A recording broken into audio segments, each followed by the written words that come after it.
Good morning. We're in Romans, still in Romans chapter 6. And I want to bring something out as Romans 6 talks about. I want to read you a few verses here. He says, therefore, do not let sin, in Romans chapter 6:12, therefore, do not let sin reign in your mortal body. And he keeps talking about mortal body, and he means your body. It means the tendency to allow the urges and instincts that our bodily, that we achieve, or that we answer with our body. We eat, we get hungry, we eat, we desire sex. That's something, a temptation of the body. If somebody does something to us, we get angry or whatever, something we respond with the body.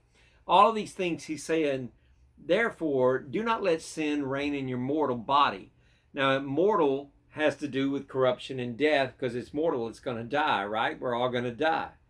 And so our bodies they have not been glorified, and our bodies carry within them this death.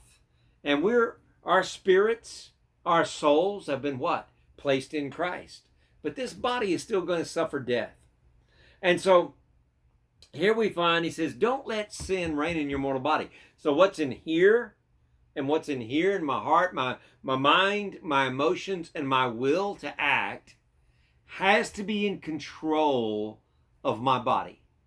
Has to be in control of what I do, what I say, how I act, where I go. And so he says, therefore, do not let sin reign in your mortal body, that you should present your members as instruments of sin unto unrighteousness, to sin, but present yourselves to God as being alive from the dead, and your members as instruments of righteousness to God. And then he says, for sin shall not have dominion over you, for you're not under the law, but you're under grace. So what is he telling us here? He's telling us that imperatively, that do not let sin reign in your mortal body. Now that doesn't sound like let go and let God to me. I hear that all the time. If you'll just let go and let God, surrender everything to God, quit fighting this temptation, everything, just give in and let God take care of it. I don't find that in the Bible. I find him saying, you fight the fight. You stand. You put on the whole armor of God. Stand in the evil day. You do everything that you're called to do. He doesn't say lay down and take it easy. He doesn't say roll over and let God handle it. He said you've got to apply. You've got to put in action what God is doing in you. Now, I want to give you an analogy. The nation of Israel, when they conquered the promised land, God left some of the enemy in particular places. And it says in one place that they may learn to fight. And I thought that was very interesting. Why didn't you just clear it all out? Because God still wanted them to develop the talents of warfare. Now, he still allows sin to be in this mortal body. We still are subject to sin wanting to take over. And if we feed it enough, it will take over. If you give into it enough, it'll take over. But we have to resist it.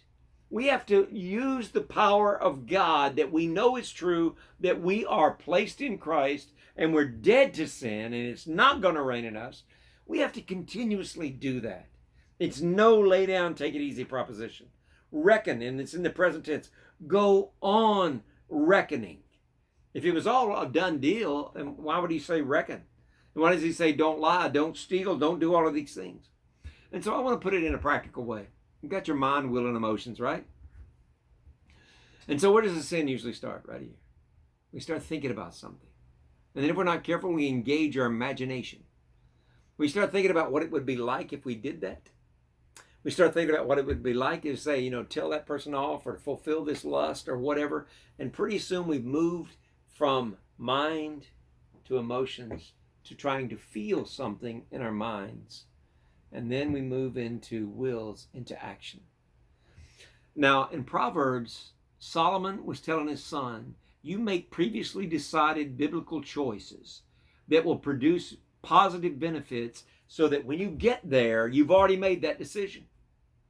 That's the way you do this when it comes to applying Jesus Christ to your everyday life. Now, I just want to encourage you. My time's gone, I know that. But I just want you to understand.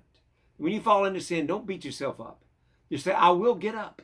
And I will apply more today and more tomorrow. I will learn how to use the weapons God has placed at my disposal. And I will conquer this thing. Because I'm bought with a price. I don't own myself. I'm owned by God. And I'm seated in the heavens. And this is a job He's going to finish. And He's not giving up on me. God bless you. And you have a great day.